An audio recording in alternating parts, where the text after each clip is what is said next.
இது மகிமை நேரம். ஆண்டவரும் உலக ரட்சகருமாய் இருக்கிற இயேசு கிறிஸ்துவின் ஈடு இணையற்ற பரிசுத்த நாமத்தில் என் அன்பின் வாழ்த்துக்கள். கிறிஸ்தவத்தினுடைய மிக முக்கியமான அடிப்படை தத்துவத்துல ஒண்ணு பொறுமை. பொறுமை ரொம்ப முக்கியம் இல்ல? நம்முடைய ஆண்டவர் பொறுமை உள்ளவர், பொறுமையா இருந்தார். தெரியும், சிலுவை மரணம் பரியந்தம் தன்னை தாழ்த்தினார், பொறுமையா இருந்தார். பழைய ஏற்பாட்டின் காதல் புஸ்தகத்துல ஒரு தேவ மனிதனை குறித்து நான் பார்க்க முடியும். எல்லாரும் அந்த தேவ மனிதனை குறித்து பிரசங்கம் பண்ணுகிற நீங்கள் கேட்டிருப்பீங்க. யோபு என்கிற ஒரு தேவ மனிதன். யோபு 1 அதிகாரம் கிட்டத்தட்ட 42 கடைசி வரைக்கும் வாசிக்கும் போது 42 அதிகாரத்துலதான் கர்த்தர் அவரை உயர்த்த ஆரம்பிக்கிறார், இரட்டத்தனையாய் கொடுக்கிறார். அது வரைக்கும் அவருடைய வாழ்க்கையில பலத்த போராட்டங்கள், பலத்த பிரச்சனைகள், பலத்த பாடுகள், நெருக்கங்கள், உபத்திரவங்கள், நெருக்கத்தின் குகையிலே, உபத்திரவத்தின் குகையிலே யோபு இருந்தார். தெரியும், பெரிய கோடீஸ்வரங்க, பெரிய செல்வந்தன், கிழக்கத்தி புத்திரரிலும் எல்லாரிலும் மேலானவர் இந்த யோபு. லேசான ஆள் கிடையாது. கிழக்கத்தி புத்திரரில் எல்லாரிலும் மேன்மையானவன் யோபு. அவரை குறித்து அவரே சொல்றாரு, நாம் தெருவிலே நடந்து போனால் வாலிபர் பேசிக்கிட்டு இருந்தா நிச்சயமான வாயை பொத்திக்கிடுவானா, பெரியவங்க எந்திரிச்சு நிற்பாங்களா, பிரபுக்கள் எந்திரிச்சு நிற்பாங்களா, பிரபுக்கள் எழுந்து நிற்பார்கள். பைபிள்ல இருக்கு, வாசித்து பாருங்க, தெரியும். யாருங்க? கிட்டத்தட்ட ஒரு குறுநில மன்னர், ஒரு குறுநில மன்னர் இந்த யோபு. அவருடைய வாழ்க்கையில் இப்படிப்பட்ட பிரச்சனைகள், அவருடைய வாழ்க்கையில் இப்படிப்பட்ட போராட்டங்கள். என்னங்க செஞ்சார்? பொறுமையாய் சகித்தார். யோபு மனைவி பார்த்து சொல்றான், ஏன் உத்தமத்துல உறுதியா இருக்கிறீரு? தேவனை தூஷிச்சு செத்து போய்யா. ஏன்னா மனைவியாலே பார்க்க முடியலங்க, அவ்வளவு பாடு, அவ்வளவு பாடு. அதனால மனைவி சொல்றா, உத்தமத்துல போதும், நீ உறுதியா இருந்தது போதும். இவ்வளவு பாடுகளா, இவ்வளவு பிரச்சனையா?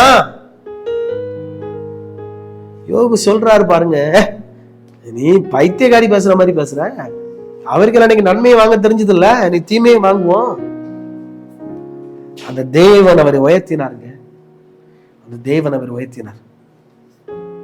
அப்போஸ்தலனாகிய பரிசுத்த பவுல் சொல்றாரு, வாழ்ந்திருக்கவும் எனக்கு தெரியும், தாழ்ந்திருக்கவும் எனக்கு தெரியும், எவ்விடத்திலும் எந்த நிலையிலும் மனரம்யமாயிருக்க கற்றுக்கொண்டேன், மனரம்யமாயிருக்க கற்றுக்கொண்டேன். எல்லா சூழ்நிலையிலும் மனரம்யமாயிருக்க பழகி கொண்டேன். எனக்கு வாழவும் தெரியும், தாழவும், வாழ்ந்திருக்கவும் தெரியும், உயர்ந்திருக்கவும் தெரியும், தாழ்ந்திருக்கவும் தெரியும். இன்னைக்கு எல்லாம் இருக்கும்போது கர்த்தரை தேடுவோம், கர்த்தரை தேடுவோம், சர்ச்சுக்கு வருவோம், ஆலயத்துக்கு வருவோம், எல்லாம் செய்வோம். இல்லாத சூழ்நிலை வரும்போது,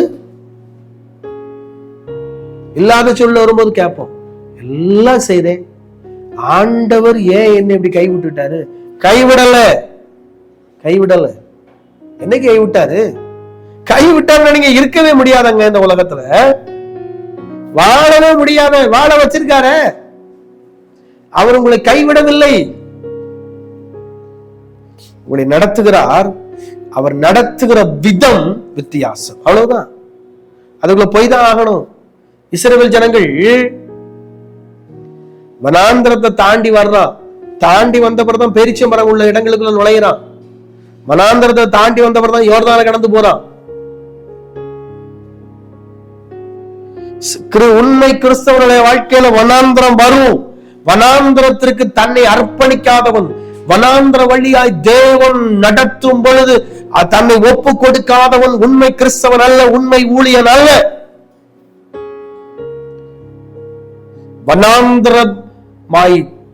வனாந்திர பாதையாய், சில வேளைகளிலே கடினமான பாதையின் வழியாய் தேவன் உங்களை நடத்தும் பொழுது, அதற்கு நீங்கள் ஒப்பு கொடுக்க மறுக்கும் பொழுது, அந்த முறுமுறுக்கும் பொழுது, நீங்கள் உண்மை கிறிஸ்தவன் அல்ல, உண்மை ஊழியன் அல்ல, பணத்திற்காக ஊழியம் செய்கிறவர்கள்.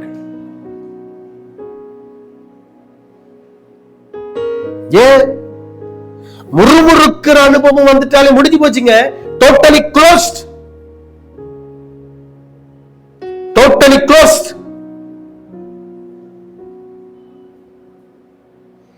உங்க ஊழியம் கொலாப்ஸ்ட், உங்க லைஃபும் கொலாப்ஸ்ட். ஏன்? தேவன் நடத்துகிற பாதையிலே நடக்க சம்மதியாத பொழுது. உங்களை நடத்த தெரியாது, அவருக்கு தெரியும். ஏன் பொறுமை இல்ல? யோபுக்கு நீடிய பொறுமை இருந்தது, நீடிய பொறுமை. யோபு மாதிரி சோதிக்காரு. தப்பு, யோபு மாதிரி ஆண்டவர் இது வரைக்கும் சோதிக்கல.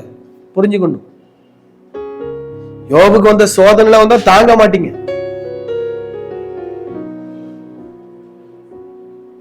இன்னைக்கு உங்க அனுபவம். டாக்டர் வில்லியம் கேரி இந்தியாவுக்கு ஊழியம் செய்ய வந்தார். உங்களுக்கு தெரியும், இறந்த பிள்ளையை அவரை அடக்கம் பண்ணார். மனநலம் சரியில்லாத மனைவி விட்டுட்டு ஓடினாரா? இல்லையே. கடைசி வரைக்கும் இந்த இந்திய மண்ணிலே ஊழியம் செய்து இந்த இந்திய மண்ணிலே கோதுமை மணியாய் விதைக்கப்பட்டார். இன்னைக்கு ஒரு பெரிய பல்கலைக்கழகம், அந்த கல்கத்தா பட்டணம் பாருங்க.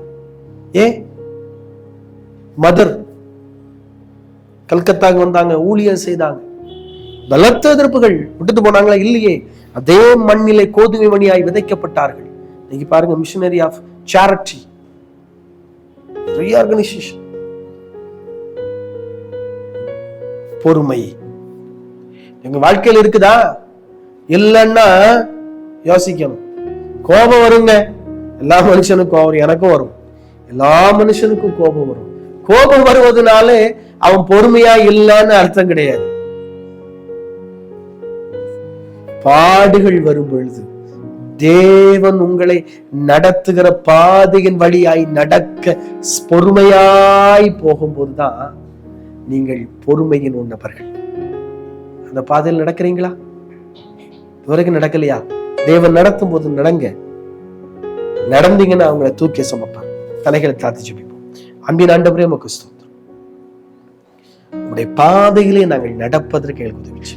இயேசுவின் நாமத்தில் ஜெபிக்கிறேன் பிதாவே, ஆமென்.